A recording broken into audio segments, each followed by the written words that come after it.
shout out to Cube, man. Yeah, and also that year you were on the gutter shit with Cube. So No doubt. that was his coming back into the game after, West Side Connection and not putting out any Yeah, solo material for a while. But you yeah, also you've done a lot of stuff with Cube over the years. yeah. So obviously he's somebody that came out before you and is one of the icons in the game. So Hmm. how and why do you think you guys, work so well together? Oh man, he's one of my favorite rappers. You know what I'm saying? I definitely look up to Cube, man, for his body of work and what he's been able to do in wicked ass Hollywood. You know what I'm saying? He's been able to maneuver and be an entrepreneur in this game, and I tilt my hat to him all the time. You know what I'm saying? As well as guys like Dr. Dre. You know what I'm saying? But yeah, man. I just been a fan forever. You know what I'm saying?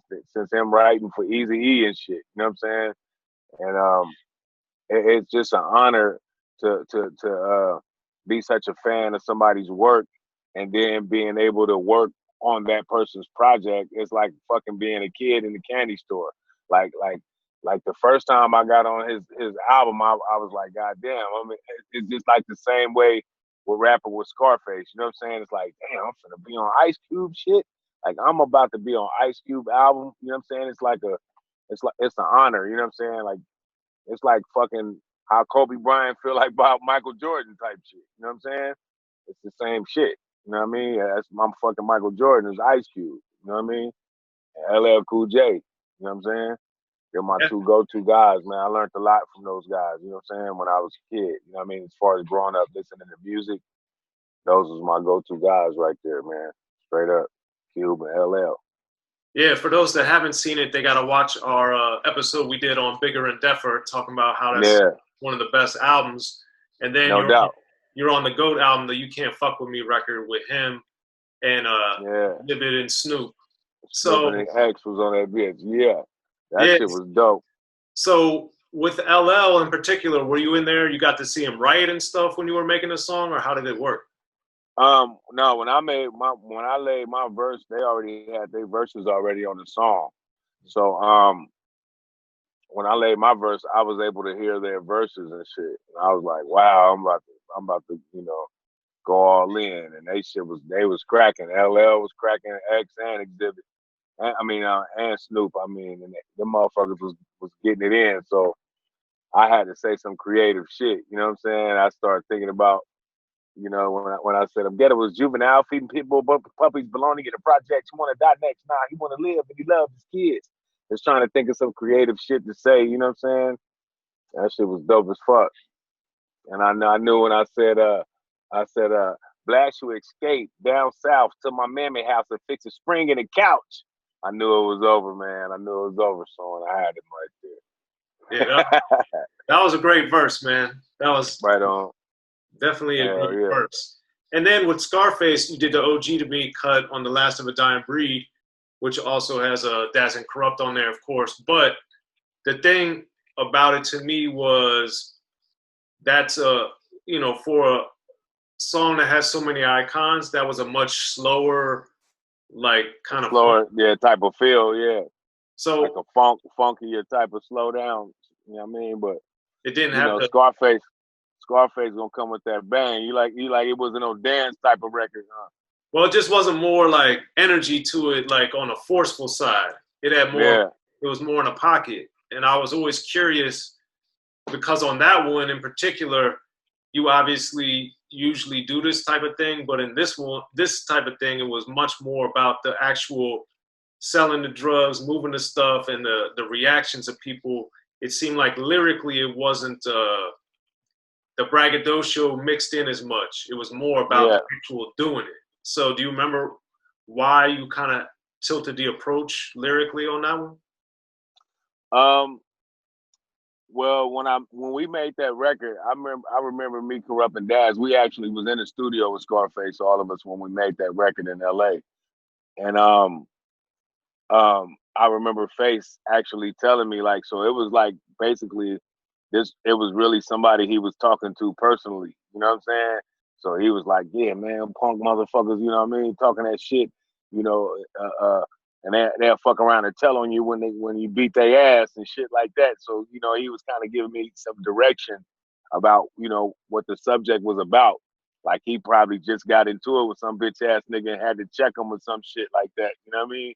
So I kind of went with his direction of what he was talking about. So that's why I was more personal of a verse instead of me trying to uh just outdo a motherfucker on a song. You know what I'm saying? I was kind of more so rapping according to what he wanted to talk about. You know what I'm saying? Okay, that makes sense. Yeah, I was always yeah, curious because it seems so different yeah, stylistically from a lot of your guest appearances of the era.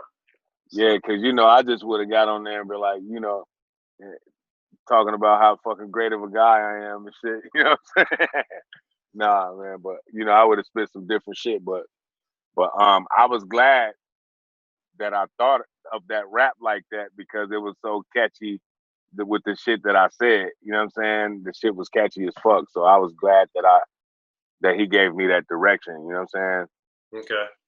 Straight up. And But then when I said, cause I'm the bird man, cause I sold so much cocoa, beware the crack pipe, test my fire. Like I got heroin by the balloons, kabooms, and mushrooms, and my 38 special to put bangers in they tune.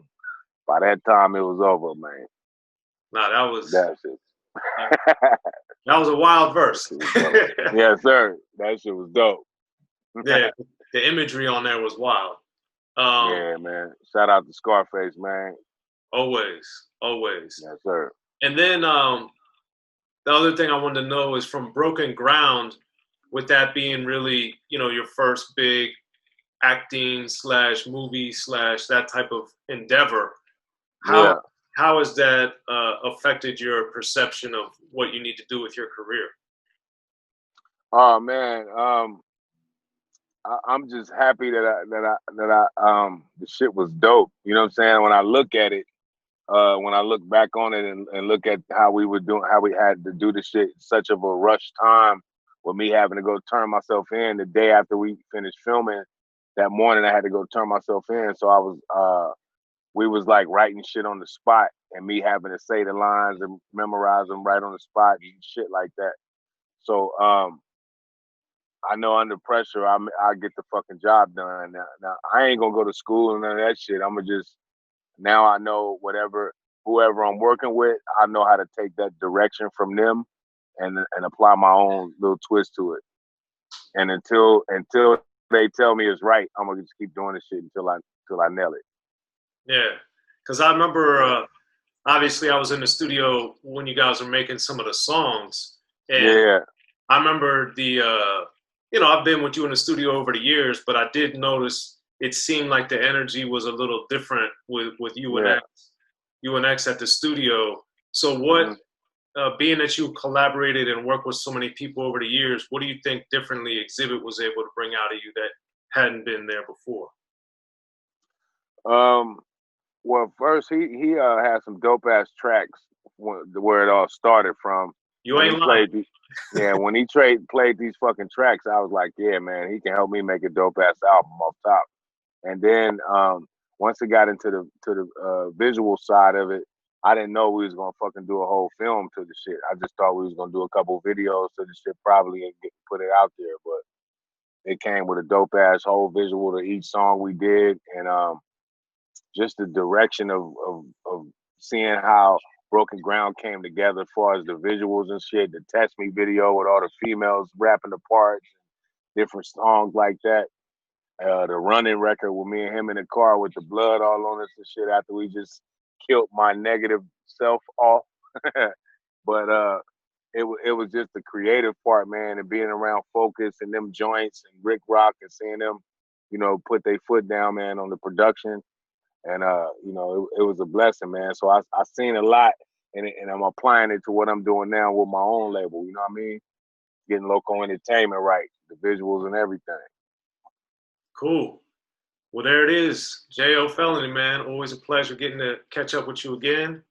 So thanks. Yeah, go get that Hood Invasion in the trenches, man. Shit out right now and all on our platforms. I'm still hot in the motherfucker. It's morning time. About to go get my coffee and shit. Soren Baker, I love you, bro. Appreciate you, man. Go get that hood shit. Jayo Felony back on their ass.